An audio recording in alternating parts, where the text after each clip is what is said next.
بسم اللہ الرحمن الرحیم۔ السلام علیکم ناظرین، میں طارق اسماعیل ساگر آپ کی خدمت میں کچھ خصوصی گزارشات کے ساتھ حاضر ہوں۔ ہر نئے آنے والا دن نئے انکشافات کے ساتھ طلوع ہوتا ہے۔ ماضی میں اس ملک کے ساتھ جو کچھ ہوا ہے، خدا کی پناہ میں کہتا ہوں اس سے 50 گنا کم امریکہ کے ساتھ ہوا ہوتا تو اس کے اب تک 72 ٹکڑے ہو جاتے ہیں۔ جو اس ملک میں کے ساتھ ہم نے کیا ہے، ہمارے حکمرانوں نے، ہمارے بادشاہوں نے، ہمارے جرنیلوں نے، ہمارے بیوروکریٹس نے جو کچھ اس ملک کے ساتھ کیا ہے، یہ میں بار بار جو لفظ آپ کو یاد کراتا ہوں نا، 40 لاکھ جانوں کی قربانی، وہ اس کی بنیادیں یار اتنی مضبوط ہیں، بچا ہوا ہے۔ کرن تھاپر آپ کو پتہ بہت مشہور ہیں، اینکر پرسن ہے، یہ BBC کے ساتھ بھی کام کرتے ہیں، دنیا کے بڑے بڑے چینل کے ساتھ آتے ہیں، اور یہ اپنے ایکسکلوسیو انٹرویوز کے لیے دنیا بھر میں شہرت رکھتے ہیں۔ پاکستانی لیڈروں کے ساتھ ان کے انٹرویوز کا سلسلہ بڑا طویل ہے۔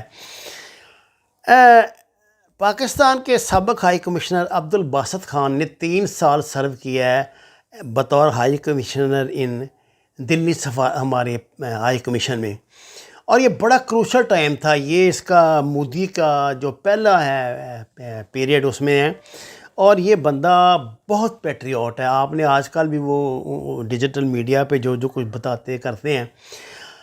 انہوں نے حال ہی میں ایک کتاب لکھی ہے، وہ کتاب ابھی تو منظر عام پہ نہیں آئی، لیکن اس کتاب کا انہوں نے بطور تبصرہ بھیجا ہوا ہے دنیا کے بڑے بڑے لوگوں کو، مثلا کرن تھاپر بھی ون آف دیم ہے۔ اس کتاب میں ایسے ہولناک انکشافات ہیں کہ بطور کرن تھاپر جب یہ شائع ہوئی تو اسلام آباد میں زلزلہ آ جائے گا، لیکن کرن تھاپر بیچارے کو کیا پتہ، بالکل نہیں آئے گا۔ اس ملک میں DGISI نے انڈیا کے DGISI کے ساتھ مل کے کتاب لکھ دی تو کون سا زلزلہ آ گیا؟ یہاں کیا پتہ لگتا ہے؟ ہمیں کیا پتہ ہے ایسٹ پاکستان توڑنے کا فیصلہ کتنا عرصہ پہلے ہو گیا تھا، کس نے کیا تھا؟ ہم نے تو ہمیں تو جو معروضی حالات ہیں انہیں پہ تبصرہ کرتے ہیں، اندر کی باتیں ہمیں کیا پتہ تھا کہ کسی نے اسٹیٹ بینک جو ہے اس پہ امریکہ قبضہ کر لے گا اتنے آرام سے۔ ایک طرف تو ہم نے اس کو ڈنڈا دیا ہوا تھا، اس کے تو آگے ڈٹے ہوئے تھے اس کے معاملے میں، سی پیک کے معاملے میں، کہ ہم نے نہیں روکنا، ہم نے چین کے ساتھ رہنا ہے، یہ کرنا ہے وہ کرنا ہے۔ دوسری طرف اس نے یہ ہمیں فیٹ آف میں جا کے ایسا ہم دلدل میں پھنسے ہیں، گردن ایک پاؤں کے کرتے ہیں تو اور 2 فٹ نیچے ہو جاتے ہیں، اب تو گردن تک اس میں پھنس کے رہ گئی ہے۔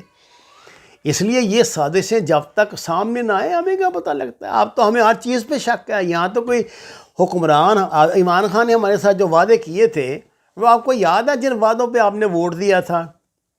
مجھے تو یاد ہے۔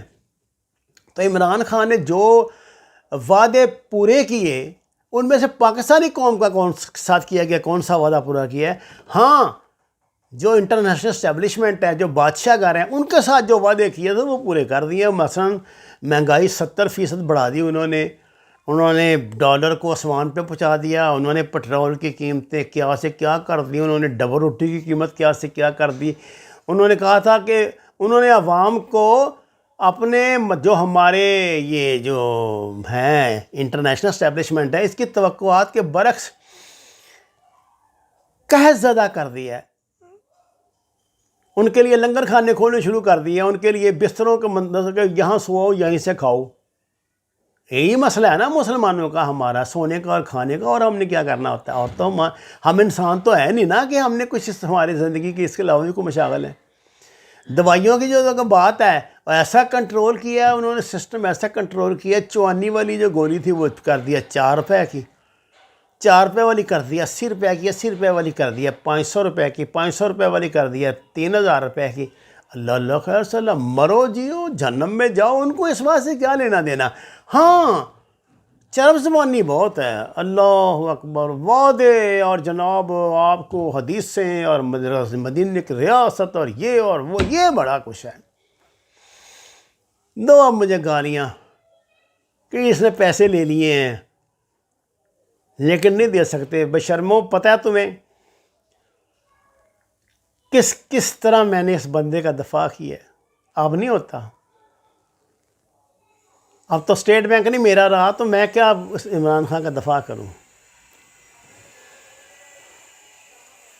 قید میں لوگ کمپرومائز کرتے ہیں، یہ جن لوگوں نے کرپشن کی ہوتی ہے یہ کمپرومائز کرتے ہیں نا نیب کے ساتھ، کسی سطح تک، کسی حد تک کرتے ہیں، اس سے نیچے نہیں۔ یہ تو ساری حدود ہی کراس ہو گئی ہیں بھائی جان۔ خیر میں آپ سے عبدالباسط خان کی بات کر رہا تھا.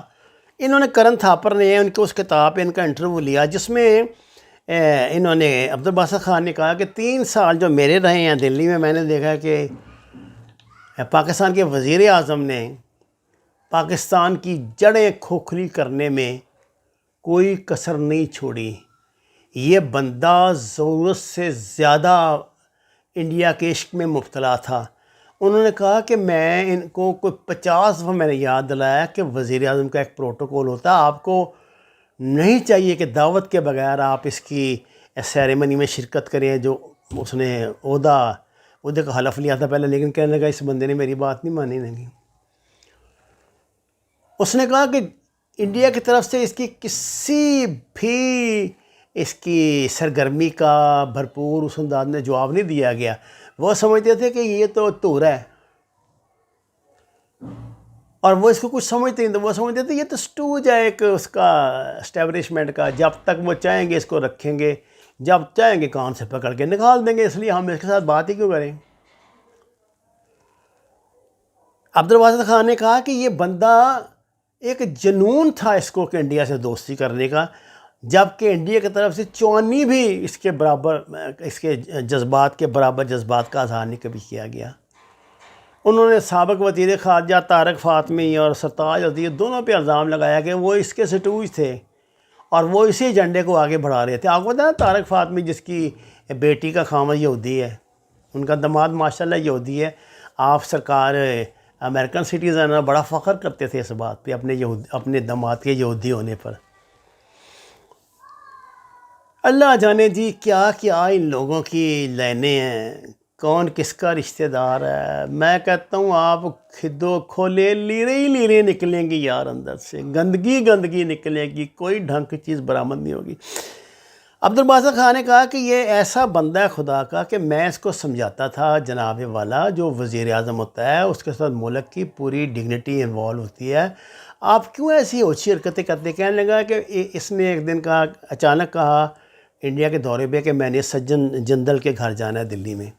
تو میں نے کہا جناب نہ ہم ان کی حکومت کو ہم نے بتایا, نہ کوئی منظوری لی, نہ لینا نہ دینا, ہم تو صرف یہی کر سکتے ہیں اطلاع کر دیں گے, لیکن یہ بہت آکورڈ ہے, آپ کے دورے میں یہ بات شامل ہی نہیں ہے, نہ طے شدہ. اس نے کہا نہیں تم بیٹھو کے پاس, چلو نکل جاؤ نیمے ہو کے. اس نے جناب وہ انڈین پولیس کا دستہ ساتھ لیا اور سجن جندل کے گھر پہنچ گیا. وہ سجن جندل ایسے تھوڑا اس کے گھر ہیلی کاپٹر پہ آ جایا کرتا تھا, پہلے گئے ہوئے ہیں نا وہاں پہ. بھئی یہ جو مری گیا تھا وہ اس کے گھر پہلے ہیلی کاپٹر میں بیٹھ کے, تو کیسے گیا تھا, ایسے چلا گیا تھا, پاگل ہے وہ. پہلے پتہ نہیں کتنی باری ملے ہوئے ہیں. اب تو یہ ہم نے تو سنا ہے کہ یہ اس کے شراکت کار ہیں اسٹیل میل میں, اس کے صاحبزادے ہیں. واللہ عالم بالصواب. کہا یہ جاتا ہے کہ جو سعودی عرب میں یہ اسٹیل مل انہوں نے لگائی ہوئی ہے, اس میں بھی اور کوئی اور بھی پتہ نہیں افریقی کے یورپی ملک ہے اس میں بھی حصے دار ہے. بس سرمایہ دار ہے. سرمایہ دار کی نہ سرمایہ کی کوئی سرحد ہوتی ہے, نہ اس کا کوئی وطن ہوتا ہے, نہ اس کا کوئی پرچم ہوتا ہے. یہ بات آپ یاد رکھیں. سرمایہ دار کو جہاں 100 کے 500 بنانے کا موقع ملتا ہے وہ پیسے لگا دیتا ہے. جب وہ دیکھے 100 کا 100 آنا شروع ہو گیا, واپس اپنے گھر آ جاتا ہے, اپنا سب کچھ نکال کے وہ چھنکنا بجانے کے دے آتا ہے, بیٹھ کے بجاتے رہو. عبدالباسط خان نے بالکل اسٹریٹ اوے یہ بات کی ہے کہ حریت کے جو نمائندے تھے ان سے نواز شریف نے خود ملاقات نہیں کی ہے. بھارتی حکومت نے منع نہیں کیا تھا ان کو. بھارتی حکومت آئینی طور پہ انہیں روک ہی نہیں سکتی تھی ان سے ملاقات کے لیے. انہوں نے خود نہ کر دی تھی تاکہ انڈیا ناراض نہ ہو جائے. اور انڈیا اتنا خوش ہوا کہ اس نے پورے کشمیر پہ لٹرلی قبضہ کر لیا, آئینی طور پہ قبضہ کر لیا. اتنا خوش ہوا ان کے ایسے اقدامات سے. اب یہ کتاب کب آئے گی؟ مجھے تو لگتا ہے کہ واقعی یہ زلزلہ یہ جس طرح کی باتیں وہ کر رہے تھے, اگر ان کی تفصیلات جاننے ہمارے سامنے آ گئیں, لیکن میں یہ سمجھتا ہوں آگے گئے تو کچھ نہیں ہوگا. بڑا کچھ ہو چکا ہے, یہ ہمیں شرم ہی نہیں آتی یار. ہم پھر وہ بن جائیں گے پرائم منسٹر, پیسے چاہیے. اب دیکھ لو یہ پی ڈی ایم بھی ٹوٹ گئی ہے, گالی گلوچ بھی کر لیا, پھر اس کو چکر دے گیا وہ جو ایک سرداری سب پر بھاری. پھر ان پہ بھاری پڑ گیا، یہ بے شرم پھر اکٹھے ہو جائیں گے. کیا ان کے کرتوتوں کی بات کروں، زبان ہی گندی کرنے والی بات ہے. وما علینا الا البلاغ المبین. ناظرین کرام، درخواست ہے قرآن و نماز کو ترجمے کے ساتھ جانیے. ہمارے چینل کو سبسکرائب کریں، لائکس دیں، سچ کے سفر میں ہمارا ساتھ دیں. آپ کا بہت شکریہ.